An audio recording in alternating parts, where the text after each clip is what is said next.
Okay, great. Right, I'm going to do the proper thing. I've got to tell you, it's so off-putting. The cat, I don't want to touch it because it might all fall apart, but the cat is literally sitting glaring at me next to all your faces. Well, glaring at Marian. Yeah, I love but Marian. he's glaring at you, Sam, and saying, how did you let her in? Is she here? I wouldn't have let you in if I'd known, to be quite honest. But right, too late. Yeah, let's stop messing around.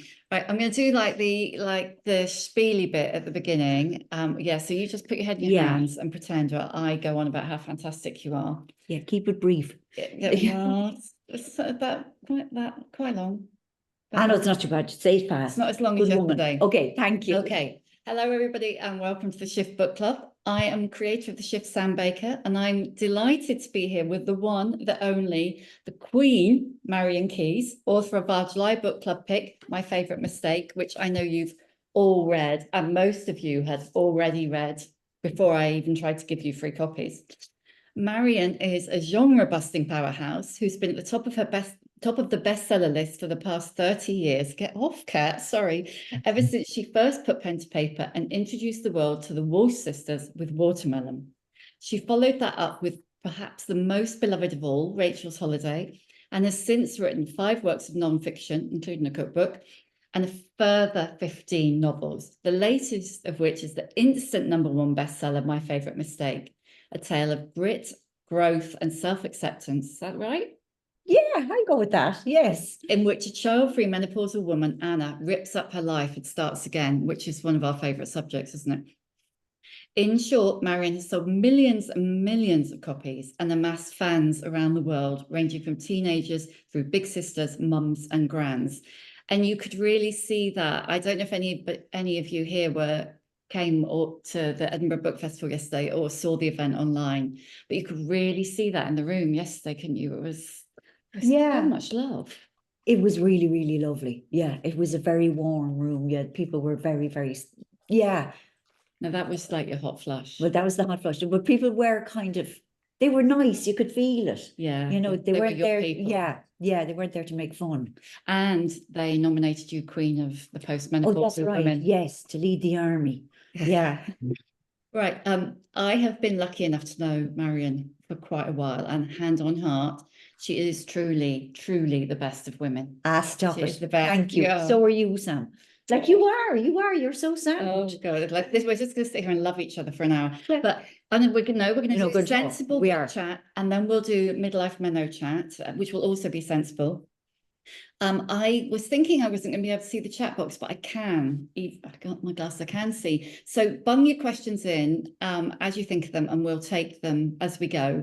And then we'll do like 10 minutes as well at the end, if to see how it works.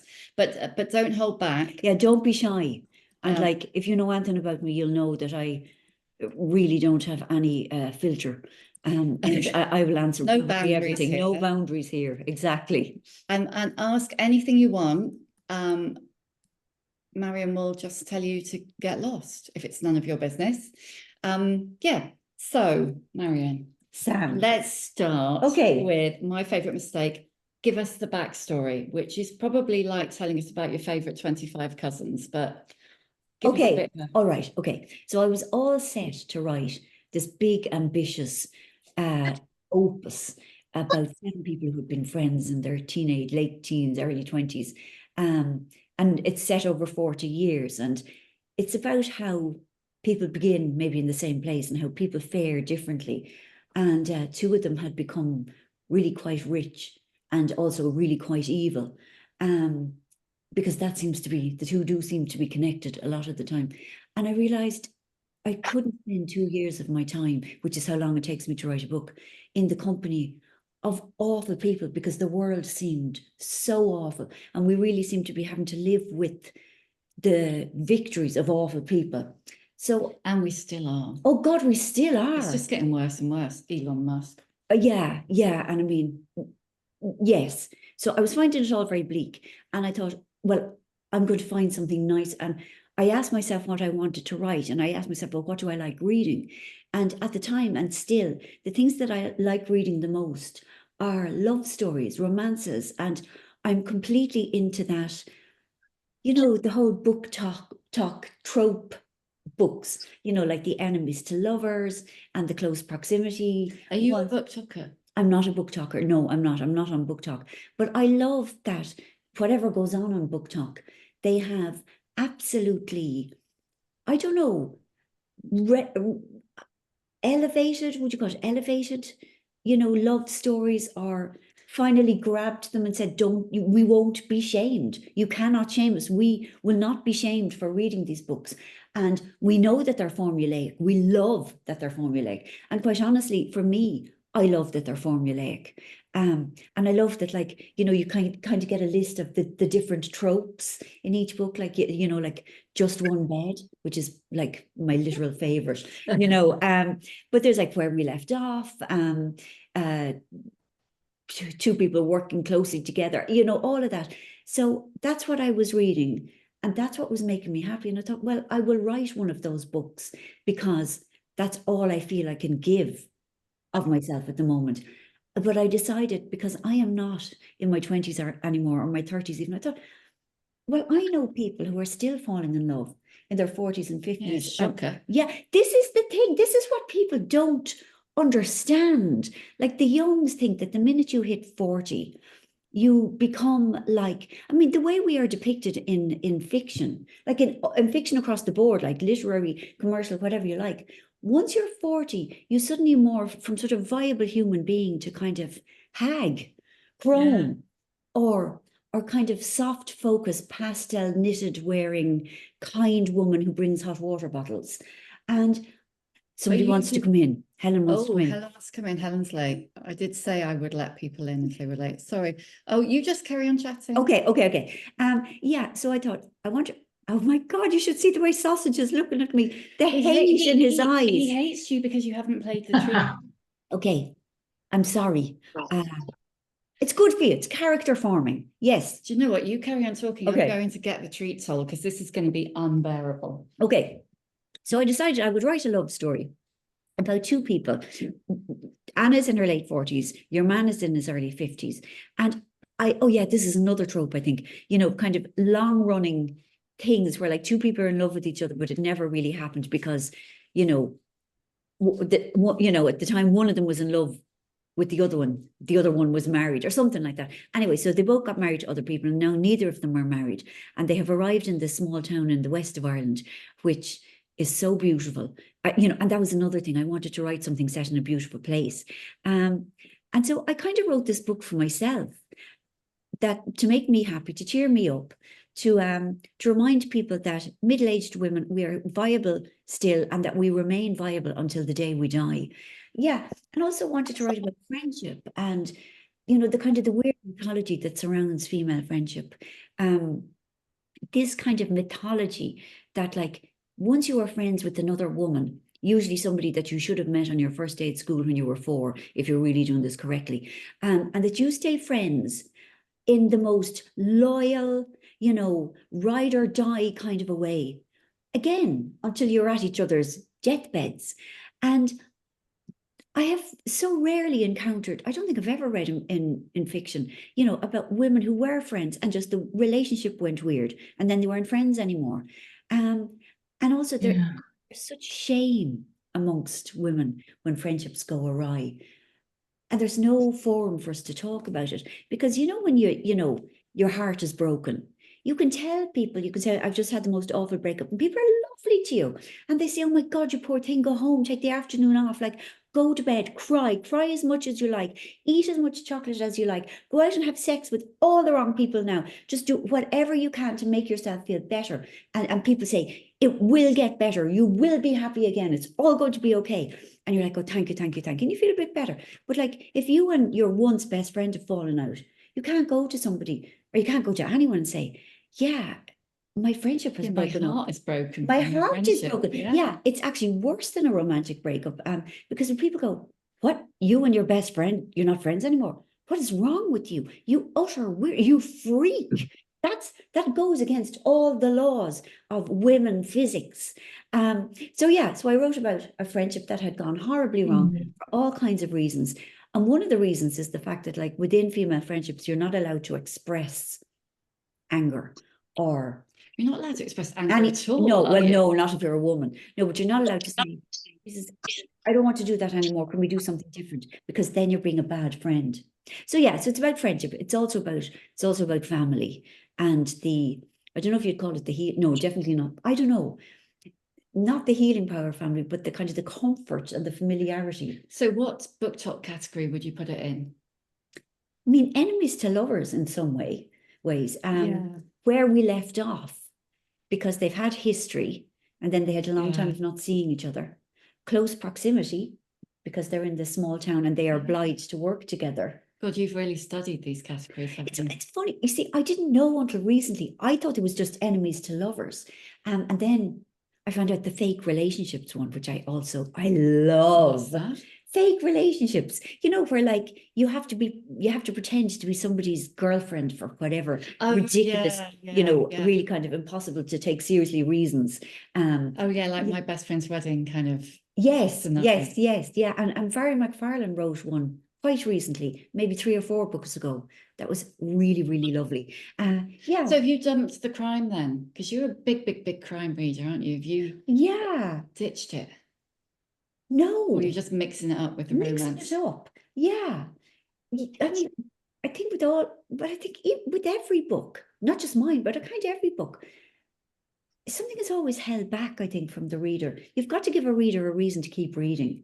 And, you can allude to something has happened, but that you're not going to let people know just yet.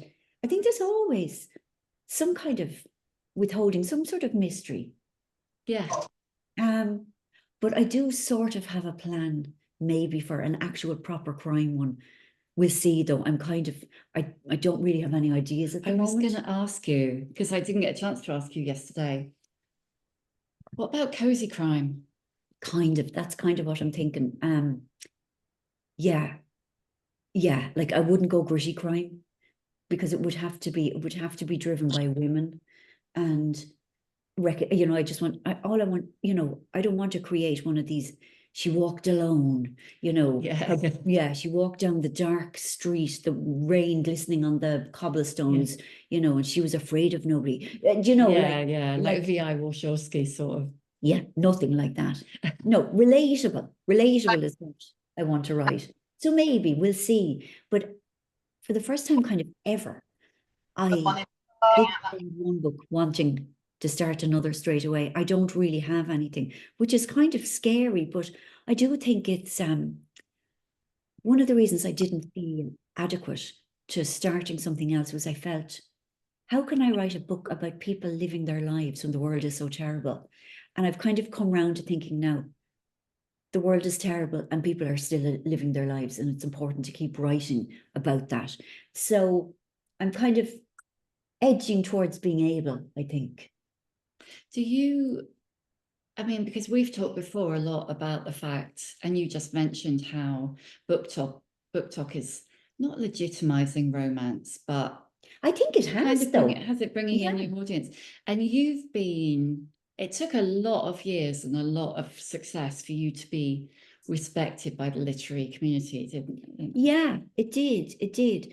And like for a long time, like I was just so hurt, I think, because I read reviews of what I had written. I think, but that isn't what I did, or that isn't what I was trying to say, or they didn't understand. And then I just grew up.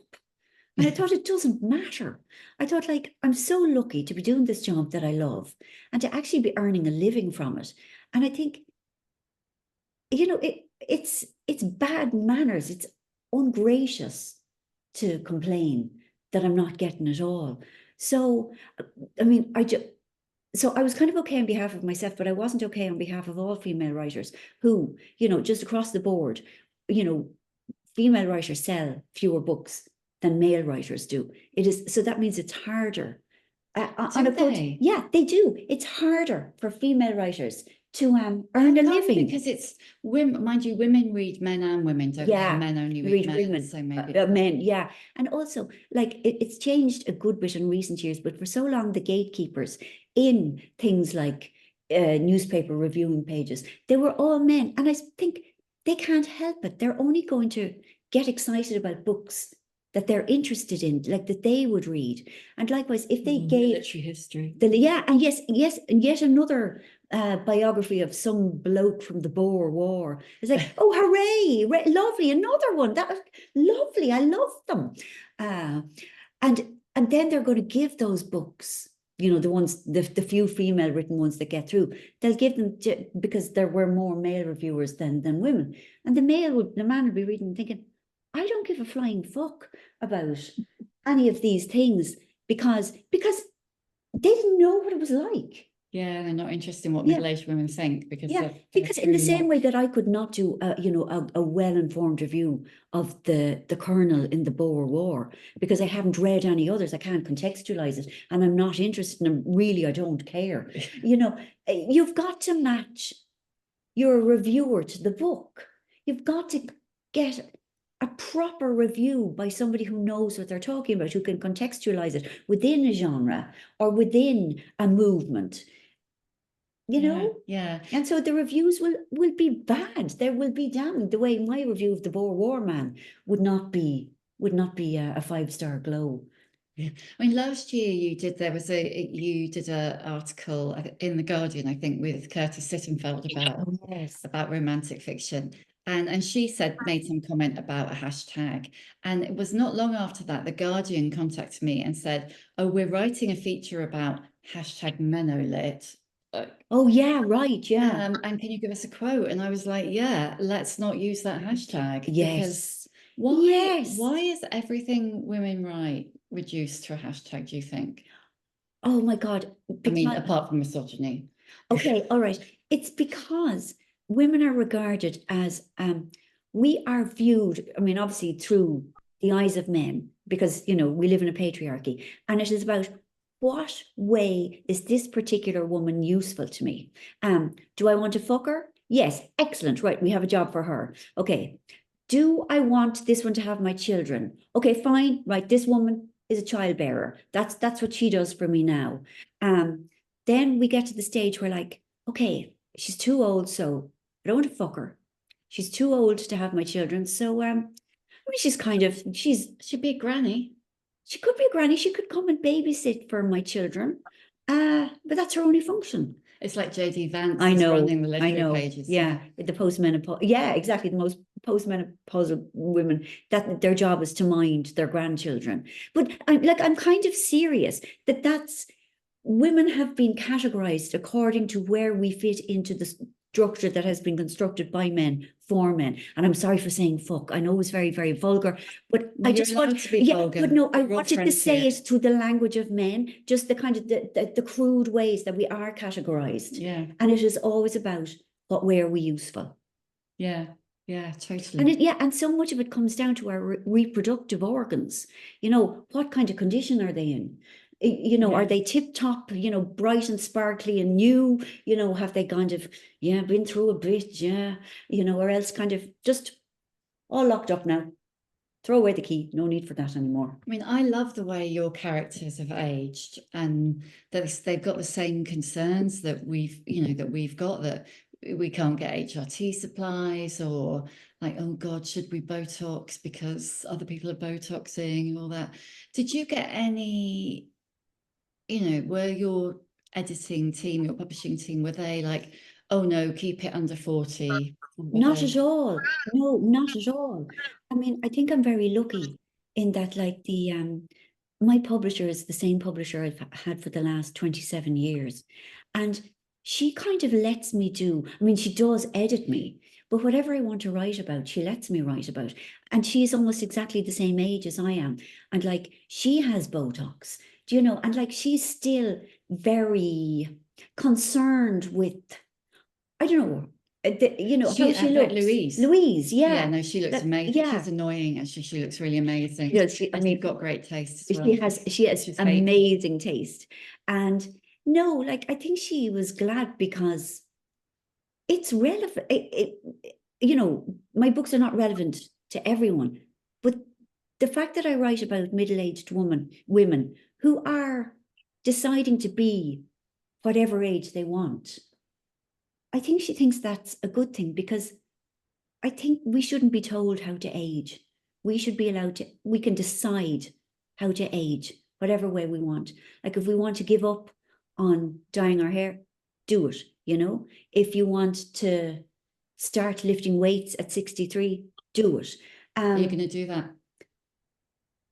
I wouldn't mind, simply because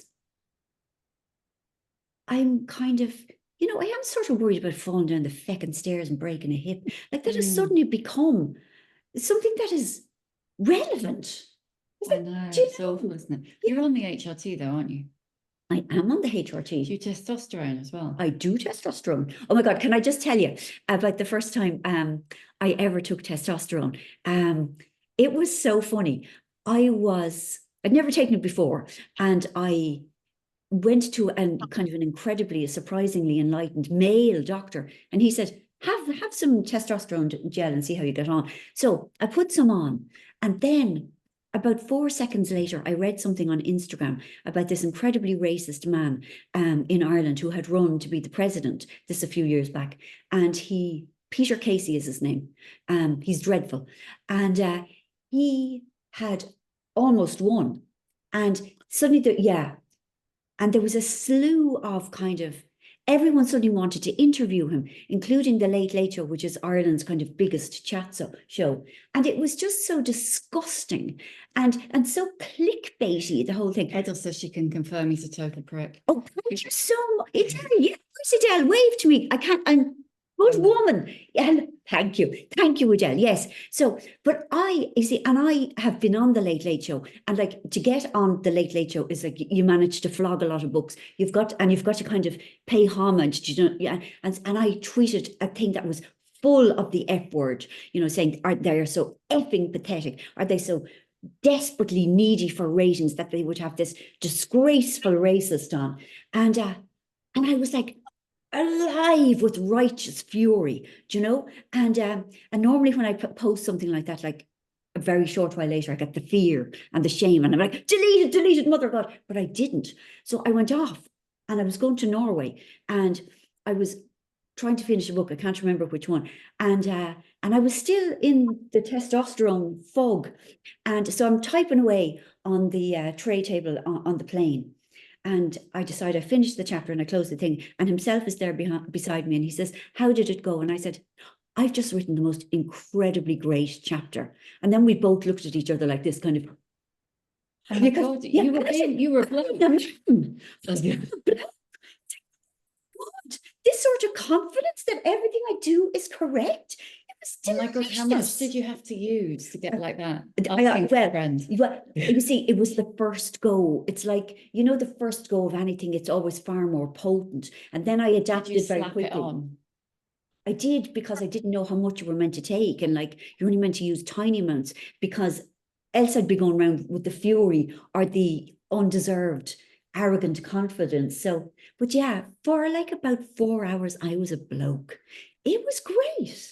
It's great. I was afraid of nothing. I thought I was wonderful. I didn't doubt myself at all. Oh my God, I would have been tempted just to carry on. I was afraid of the fury. No, I was afraid that like I'd end up in jail. It was just better, just to keep it kind of. Although when Lisa Jewell came on the podcast, she said that she put much too much on the first time as well. Yeah. Like she just suddenly, like, she said she felt like she was a man, but in that she just had the pots for any man who crossed her path.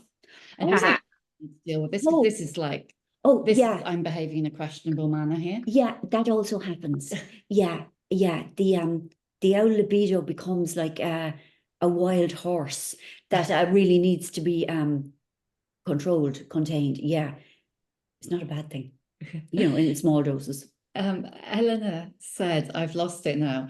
But Eleanor said she was really glad that Anna was like well in her 40s, late 40s, because quite often when you read a book and they say they've got like midlife or later life heroines, they're like 35. Yeah, I mean. So tell us some more about Anna and actually all the Walsh sisters, because they've been in your life a long time now, haven't they? They have. I mean, Claire is the eldest, and it's so funny because Claire lies about her age. I'm actually not sure what age she is. I can go back and find out.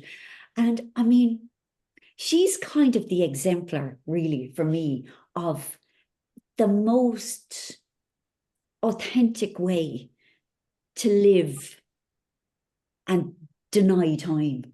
Like, I love that she gets all the stuff done to her face, and that she is absolutely obsessed with clothes, and that she's, you know, that she's really, really, really proud of having a polygamous daughter. You know, she really likes to be fashionable. Like, whatever is kind of zeitgeisty, that's what Claire wants.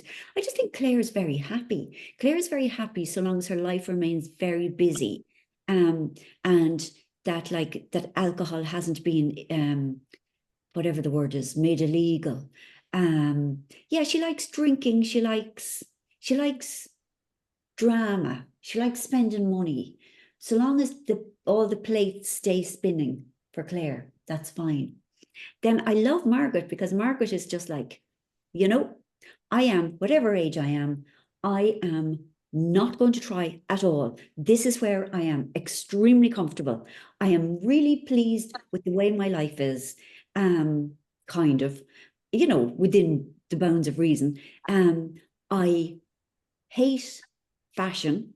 It makes me feel weird about myself. I don't want to be dressing up in anything. I want to wear sort of loose, shapeless things in colours like woad. I just love that word, woad. Or yeah, or cauliflower. Or What colour is cauliflower? it would be Kind of like a dodgy off-white. Yes, yeah. Kind of, it looks faintly grubby, I think, at all times. It looks like it was dyed in dirty water. And also, I mean, she's very into kind of, you know, natural stuff. Like, I mean, and she doesn't want HRT. She just wants to be over the hump of menopause and be free in a land where she's not at the mercy of hormones any longer, which I also relate to. Then there's Rachel, who, I mean, it's kind of different for Rachel, because Rachel is in recovery, and Rachel lost a child and lost a marriage and lost her sobriety, lost everything. And I think she's in a stage where she's just, when you lose everything and then you get it back, even in a different way, I think it makes a person very, very grateful for what is. It stops the yearning for further. And I don't mean that, that's not a bad thing. I mean, Jesus, to want what you have is the greatest gift anyone can have. To want what we have, to not be looking at them over there and thinking, but I want to be like her, or I want to be like her. You know, to be good with who you are is kind of, it's the dream. Then there's Anna. See, and Anna is quite unconventional, even though she presents as kind of conventional. She's very independent. Like, she's very, you know, she didn't want children. She didn't want to get married. And she really wanted to not be near her family, which again, I can understand. You know, when you come from a family of big, big characters who are very in each other's business, I can really understand wanting to love them from a distance. And I still think Anna has the capacity to just kind of, I don't know, throw it all in a rucksack and go off to Argentina, go to Patagonia. You know, I still think she's that kind of, she's much more of a free spirit than others realize. And then there's Helen. And I've actually realized, this is going to sound weird, and I don't mean any offense with this, but it took me until maybe 3 or so years ago to realize that Helen is on the spectrum. Like, when I was writing her from the early books, I knew how she was. You know, I knew that she couldn't filter what she said, or she couldn't be tactful. And that, you know, it kind of gave her a separateness and confusion at times, because she couldn't understand how she made enemies by accident. And that's Helen now. And I've thought about Helen, and I don't know if I have any right to write a story about that, but it's a very weird thing to kind of create somebody from your head and then realize that you have given them the characteristics of forgive me, I don't know the correct language, but that she is not neurotypical. It felt like I was discovering it about a real person. Interesting to have done that without any foreknowledge of that. Yeah. And I think it's because, you know, autism has existed, well, for as long as I've been alive. But the only people who were diagnosed seemed to be people who were extremely constrained by the condition. And I think boys as well. And boys, because like women, you probably all know this, but we're like woefully underdiagnosed for things like autism and for things like ADHD, because we work so hard at being nice, being biddable, being pleasant, being smiley, being normal, being obliging. Like we work so hard to kind of leave ourselves over there and be what other people want us to be. So that's why women are woefully underdiagnosed, and why there have been so many diagnoses of women in their 40s, 50s, 60s recently, because there's more knowledge about it. And people have looked at their lives and thought, oh my God, that's me. I fit that description. You know, I relate to those descriptions of how I lived trying to figure it out from watching other people. Trying to fit in, like, I mean, I think most women live their lives trying to fit into boxes of other people's making. That completely. Particularly. Just take some water. Thank you. And I think a friend of mine was diagnosed in the last few months, and she's a couple of years younger than me, so 53, 54. Actually, that's more than a couple of years, but we'll just gloss over that.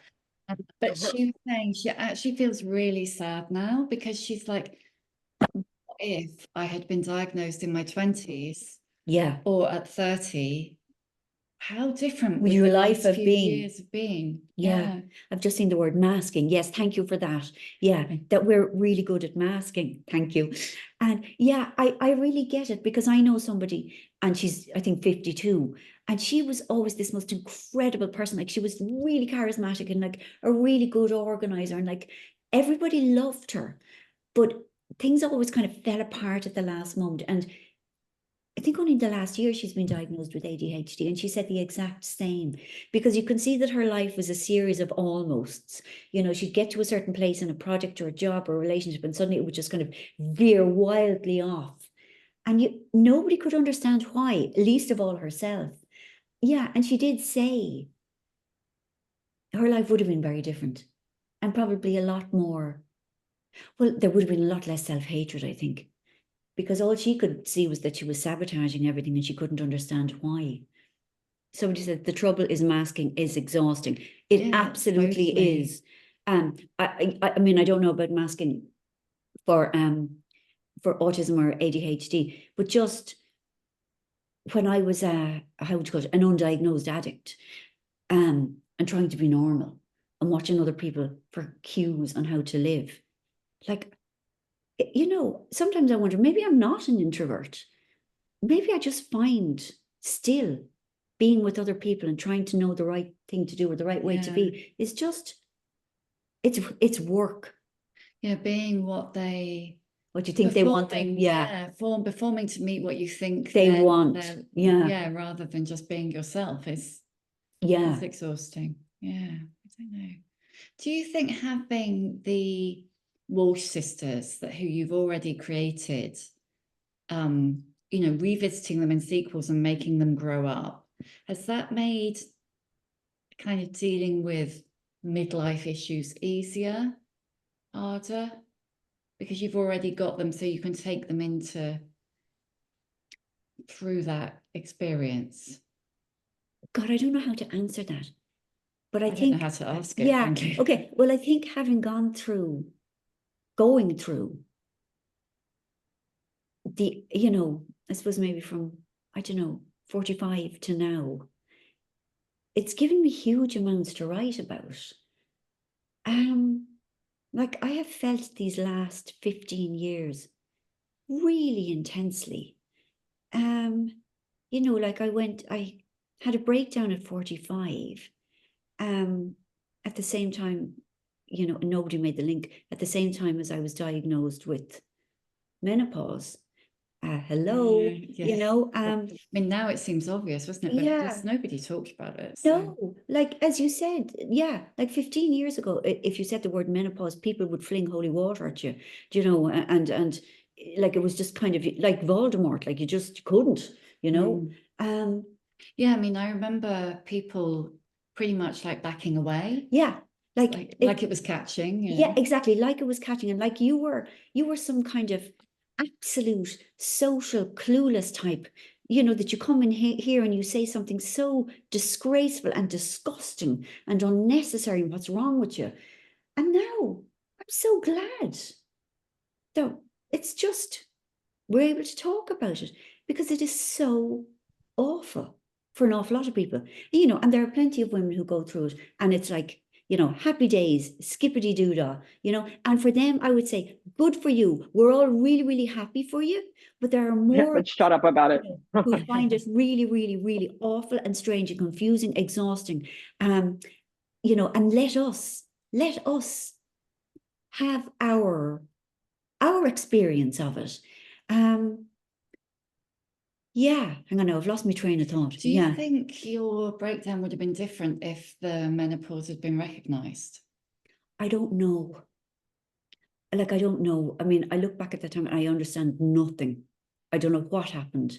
It was huge and awful, and I have no knowledge about it. But I got better, whatever it was. I got better. And that, I mean, one of the favorite things that I learned from all of that is that sometimes a horrible thing is just a horrible thing. You don't have to go through something absolutely horrendous and be grateful for it. I'm not grateful for it. I love saying that, you know. I love being able to say, you know, don't ask me what the lessons are. There were no lessons, except that I don't want to go back there. I want to own my utter refusal to be a live, laugh, love person, you know, that I want to say, I will be I'm not angry, but I am adamant. It was awful. Nothing will never unawful it for me.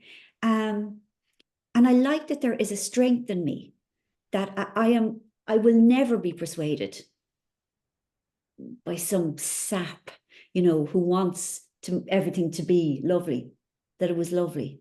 You know, I have never wavered.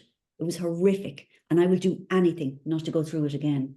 I love saying that to them. They're like, yes, but no, yeah, but come on. And like, no, I am owning this the way it was for me. But yeah, so it has given me a kind of a certainty and a willingness to not people please, you know, because I won't people please in that instance. And I mean, I am an award-winning people pleaser, but you know, I can stand my ground on that. So, but not so much anymore. No, I'm not, exactly. You see, and once you do it with one thing, yeah, and the word doesn't end. Yeah. And that's another thing I've learned. Sometimes something bad does happen if you don't people please, and that is also fine, you know, because it's survivable, you know. So you do something to suit yourself rather than somebody else, then they hate you and they badmouth you, and you're still okay. Yeah. You know, we can take care of ourselves, and not everybody is going to throw a party for us. They are going to be annoyed. That's one of the, I think that's one of the biggest things, isn't it? Is that when you kind of make your peace with the fact that not everybody is going to like you, not everybody's going to be happy for you, and actually no amount of bending over backwards is going to make a difference to that. Yeah, we have to become comfortable with the idea that not everybody is going to love us, and that sometimes we have to make a choice between self-respect or the respect of others. And when we take care of ourselves, not everyone is going to be happy for us. It's so funny because, like, me having gone through and having the mads for a good long time, people used to say things like, look, only do what you want to do, like just please yourself, take care of yourself. But then if you ring them and say, look, I'm so sorry, I cannot come to your 50th birthday tonight because I just feel crazy, I feel like I'm not kind of on the slide again.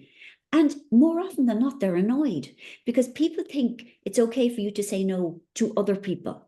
That's fine. You must say as much as no to everyone. But when it impacts them, it's interesting. I mean, for all of us, I think I dispense a lot of advice, but then when people follow my advice and it impacts on me, I feel, yeah, no, wait a second. No, I didn't quite mean that. Like I meant with all those other people, you must say no. But I am special and you're allowed boundaries, but just not with me. Yeah. So that wouldn't be Marian Keyes by any chance, would it? Well, Marian Keyes is a very interesting woman, terrifying. I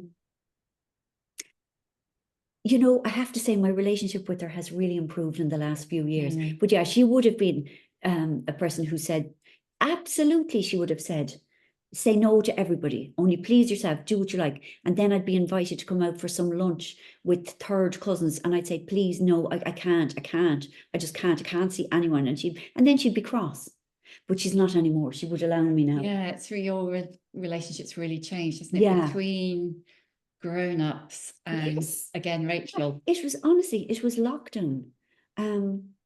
She went through that. This is going to talk about first world problems. Okay. She had to live entirely on her own. She didn't have physical touch from another person for 7 months. Now, this is the worst bit. She didn't have Wi-Fi. She had no Netflix. And she also had a cataract. Well, that's quite bad if you can't leave the house. Yeah, and she had a cataract in her eye, so she could hardly read. And all she had really was the radio. And she remained upbeat, I mean, defiant, that she was not going to die. She was incredible. And I see her now and she's 92 and she goes to bridge 4 times a week. Like I am exhausted from looking at her. I just love how she has re-embraced life. I have so much more respect for her now. And also the other thing that really helped her through the lockdown was Mass was on RTE telly every morning at 10:30. But it really helped her. And it was something that I always had huge difficulties with, me and her in religion, I couldn't. And now I think, yeah, it helped you, fair enough. It's not for me, but off you go. We were, I think earlier in the chat box, it might have been Eleanor again, just talking about the range of older women. Like you haven't just got one older female character, you've got a whole host of them. And we were talking yesterday about the fact that so much of your stuff hasn't been adapted for TV and it really should have done. But grown-ups has been optioned, hasn't it? Yes, it's okay. It's been apparently green lit. I mean, I'm not actually sure what that means. No, that's good. That's option is we've got it in a drawer and no one else can buy it. But it might never get out the drawer. But green lit means someone's doing something. Yeah. Netflix are doing it, and the production company that they have a writer's room up and running at the moment, and it's the same production company. Hold on, now wait, this is just so thrilling. That make Slow Horses, which is just, which is not only the best show of all time. It's just so great. So, but I had a meeting, myself and himself had a meeting with the three top people in Europe, which is based in London. And they're 3 middle-aged women, and they were so sound, and they were so normal and relatable and sensible and funny, and it wasn't that kind of Hollywood bullshit thing.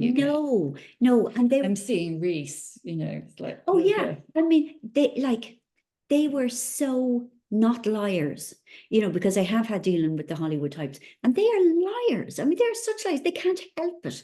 It's their linga, it's whatever, the language of their business, lies and exclamation marks and hyperboles, and these were just, and they said what they wanted to do was really to write about family, but that they really wanted, to focus on the women, the middle-aged women. And like that's apart from the love stories, that's what I want to read about, and what I want to watch on telly, like Anthem with Nicola Walker in it. Do you know what I mean? Yeah, Like just totally. just make her be in all the shows. That would be lovely. I know we're talking about grown-ups, but if you were casting My Favorite Mistake, would Nicola Walker get a look in? I mean, yeah. God, yes. Which part? I mean, could she not be Anna? Don't know. She's your character. You can have anybody you Yeah, want. I suppose she doesn't look the way I imagine Anna to be, but like she's an actress. She can dye her hair and Courtney, that might be a good call. oh, who said that? Jane Anderson. I You're love actually you. probably about 4 streets away, aren't you? Oh my Yeah. God, that she would be fabulous for Courtney. Well, thank you. You're so nice. I Jenny love says Courtney. maybe Bridget. She could easily be Bridget. Yeah, yeah, Get on yeah. it. Have you got option yet on My Favorite Mistake? No. What Yeah, are they thinking? to be honest, I would. It's the sort of thing I would watch. Yeah, me You too. know, like Totally. middle-aged woman falling in love. Yeah. You know, with somebody that she'd always had a thing for. But you know what happens if they make grown-ups and grown-ups is successful, then they'll option everything you ever touched. Okay, That's what happened to Jojo, and it's what's happened to Mick Herron with Slow Horses. So that'll be okay. all right, okay. Now, I was just wondering, because the time has flown, would you guys like, I've got a bazillion questions that we can carry on talking for another 10, 15 minutes, but would you guys like to ask Marian questions yourself? Because if you put all your cameras on and raise your hand, then you could talk to Marian rather than me translating. Would that? Do you know how to put your hands up on the Zooms? It's You can do down it at like the bottom. that. You can put your real hands up. It's just I've gone into my AA secretary mode where like those who want to share have to put a little electronic hand up. Good woman. Here we have here in the corner. Oh, no, it's gone again. Where's she gone? Oh, down below. Oh, yeah, and then you move up. I didn't have a question. I was just Read trying. the list of participants. Here we have They're over participants. here. No, I have them here. Oh, you turn them off. Oh, Jesus, turn them on again. You're not very good secretary, are you? It's under reactions. Okay, right. Just turn Would you your like mics. to do that Yeah. so that you can talk to Marian? Yeah? No? Are you all too chicken? You know, when you put your hands up over there, second down there, did you have a question or were you just showing how it was done? Just showing how it was done. Yeah, just showing how it was. Nobody got any questions? You're pathetic. I'm ashamed of you. Ah! Jenny, Okay. you must have a question. I've actually got the kind of the fear from talking to Marian. Why? You can see she's not scary. Totally, but it's I like love Marian, you. super fan. Stop it now. I'm your super fan. So I do have a question. Is it all right to ask a question, Sam? Yeah, because when you got in there. So if when you go to write a new book each time, is it now, are they the same? Like, do you have the same process and the same kind of steps that you follow, or is it different every time? It's different every time. Yeah.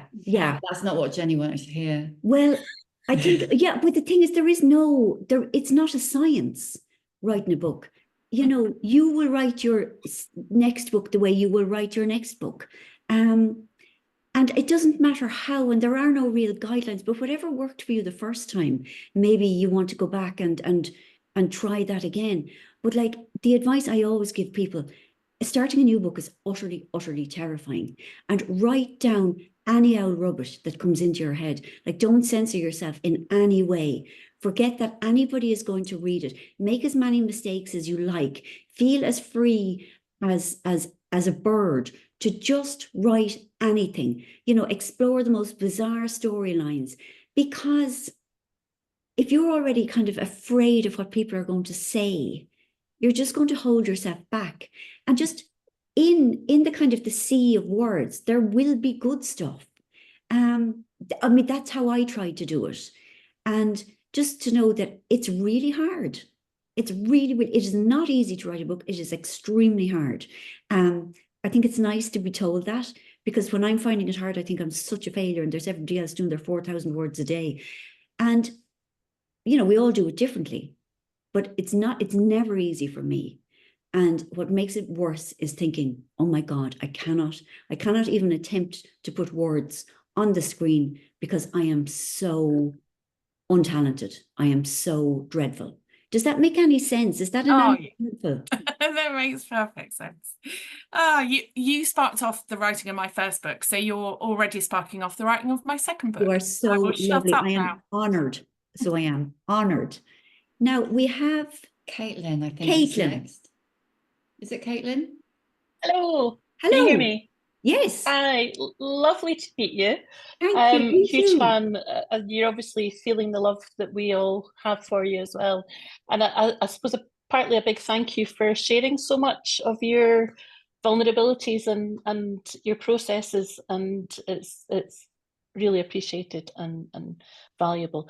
I just wondered if you could tell us anything about your next book. Are you able to share anything about? I have nothing really. what's- I'm sorry, Caitlin. No, for the first time ever, really, I don't have any ideas. It's strange and scary. And I mean, it's partly because I'm just finding it's so kind of disgracefully frivolous to try and write a novel when the world is the way it is. So no, I don't really have anything. I haven't anything in any way. That's I okay. could, You're yeah, allowed. I'm You're allowed really to sorry, break. and I really hope it passes soon. Because I don't like not having it. I like to have. Yeah, I do. I like to have another world to escape into. Mhm. Thank you for asking. Okay. Good luck. Thank you, Kate. Thanks. Thank you. And Di, is that your name? Yeah. Yes, Di? Di. Thank you for today. I can't think of a better thing to get fired for. Sorry, I'm just going really. to turn you up a bit. Can you hear me? Yeah. Yes, yeah. Yes. So if I get fired for this, I think it's worth it. Oh, God, I shouldn't have said that. I am so sorry. You won't. No, I won't get fired. It's fine. It's fine. They like me so far. So week 2, it's all good. That's great. I wanted to ask you if you'd read a book ever that you wish you'd written yourself. Oh, Jesus Christ, millions. Absolutely. Like, regularly it happens. I've just read the new Leanne Moriarty, and it sent me into the most decline. It is utterly, she is so brilliant. She's so good at taking the smallest inconsequential acts and then kind of drawing a line of consequence to a place where like several of these small acts intersect and creates some sort of crisis. It's called Here One Moment, and honestly, it deserves to win prizes. Like, the plot is utterly ingenious. Like, I couldn't figure out what was going on, and my only kind of theory was that it was in some way woo-woo, and it's not. Like, it's really unbelievable. Like, it's brilliant. It's out next month, I believe, and I have this scale called the Queasy with Jealousy scale, and when I read something that I love, I feel like I'm going to puke out of the fact that I didn't write it, and I never will write something that's good. Sorry. So it's a scale out of 10, and I normally award, like, I don't know, 12 or 13 out of 10, but I gave Leanne's book a 24 out of 10. And it's fabulous, but it happens a lot. I'm going to get that book. Thank you. Love her stuff, and yours, obviously. Thank you. The last question.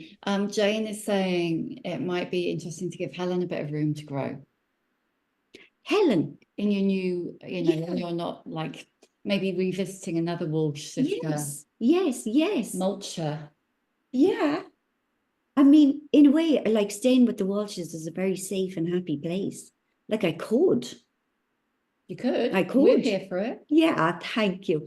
Well, I mean, sooner or later I'm going to have to make a decision, because I can't be not writing. It leaves me very open to other obsessions, and writing is a far healthier one than anything could attach itself to me. I'm like a kind of a walking neediness, and I am not protected, but normally the book protects me. Now, Catherine, you had your hand up. Yeah, and then you put it down again. I know. Well, I did have a question finally. So first of all, just wanted to say, Marian, love you. I love you. Sam, I love you. And Jenny, I love you. So excited to be on with all of you guys. So the question was for you to recommend books, because I always love your book recommendations. I saw your blurb on Laura Wood's Under Your Spell. I'm a big romance reader, and oh my God, I love that book. Anything else, especially in the kind of romance? Okay, right. area? Okay, I'll give you my list of kind of tropey writers that I love. Abby Jimenez, there's Abby-Jimenez. You know of her? Yeah. Oh yeah. Yeah, okay. Catherine Center. There's a book she's written called The Bodyguard. You read it? Yeah. I mean, I mean, I'm American, so I've read a lot of the okay. writers, so. Let me see now. Ava Wilder wrote How to Fake It in Hollywood, which might be my favoriteest ever. There is, let me see. Oh God, I'm really sorry. Who wrote The Hating Game? Sally Thorpe. She's Australian. Yeah. But if you buy a couple of them, or like if you even, and like there's lots of kind of book blogs that do, my favorite enemies to lovers or my favorite fake relationship stories. But I mean, I love it. I mean, they're just like an end. Oh, okay. There's Tess Bailey, who they are very. Yeah, I haven't read her. I've heard of her. Yeah, okay. They are also incredibly racy. There are times when it's too much for me. So like, and it depends on the book. I think her more recent ones are probably less racy, but they're still pretty racy. And it depends on the mood I'm in. But yeah, any of those would be great. I'm sure I'm forgetting somebody I've really loved. Beth O'Leary. Oh yeah, she's wonderful. Yeah. And Emily Henry, of course you've heard of her. And Christina Lauren, have you read hers? You see, this is the thing, and this is kind of what I like. I don't like all of them. I like that they are still individual writers, that I can absolutely differentiate between them. And I mean no disrespect to Christina. Yeah. It just wasn't for me. I think it was The Unhoneymooners I read, and I just whatever. I feel the same way. Yeah, I honestly, this is in no way. I don't like saying anything unpleasant about another writer. This won't go on the YouTube, will it? Yes. Okay. Okay, don't say it then. But I know what you mean. Okay, thank you. Yeah. But other people love her. Okay, so that's kind of lots. Yeah. And Jennifer just wants to say a quick thing. Sure. Really quickly, sorry, I don't know if I can take my audio. Can you hear me? Yes. Yeah. Hi, Marian. Thank you so much. Love. Thank you all for being here. Been amazing. I just want to. It's not a question. It's a comment, really. I just. Oh no, love I throw you out for that. No questions, not comments. No, go on then quickly. Yeah, really, really quick. Just, I love what you said about in friendships, sort of being prepared to basically say what you need to say to a friend, even if that probably is going to be, I don't know, the end. I'm sitting in something very similar, the end of a friendship that blew up because I held my ground and I spoke up, and it feels like the first time I've ever really done it, and it was something probably brewing for a really long time, maybe not entirely all related to just her, but my God, the liberation, but also the pain and the discomfort. So to hear you say that felt really, special, actually, and very comforting. Listen, I have so much respect for you for doing that. It takes enormous courage because it goes against everything we have been programmed to do. It really does. Yeah, and it is incredibly painful. You're right. I mean, it is worse. It can be worse than a romantic breakup, or, so be kind to yourself, be proud of yourself, and be gentle with yourself, and you did it because you had to, because the way it wasn't working. It was not comfortable for you, and your needs or your wants weren't being met. Yeah. So Thank you. You're great, and it hurts, and the hurt will pass. Mm. And to you. Thank you. right over time, but I'm going to ask you one more question. Okay. When we did, which book was it? Was it The Break? We did a tour, and we were talking about how Mammy Keyes feels about all the riding in your books. How does Mammy Keyes feel about the riding at the end of My Favourite Mistake? She didn't say anything about it, which is... Did she get to the end? She did get to the end. She said, good girl, Marian. Yeah.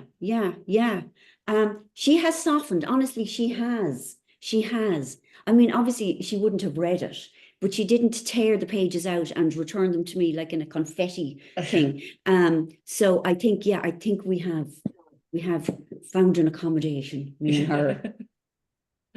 Thank you so much. It's my Marian. pleasure. Thank you, Sam, Thank for you. having me. And thank you, all of you. It has been so lovely to be in your company. They're a lovely bunch, aren't they? They are. You are. It's true. She said you were. Thank you, everybody, for coming. I will get my act together and get it up on YouTube soonish. Thank you for coming. Hope you didn't get into trouble for bunking off work. And I will see you next month, back to the usual time, with Catherine Newman, which is really exciting. Oh, I love her. I will come. Did you read the first one? We All Want Impossible Things. Oh, that was so the Queasy good. with Jealousy book. That now I nearly had to be hospitalized after reading it. It is so great. Yeah, it's perfect. Yeah, it? it's glorious. Yes, I know we've got to have a sandwich. Lovely. Yeah. So I'll see you guys all then. Thank you, Thank Marian. you. Thanks a million.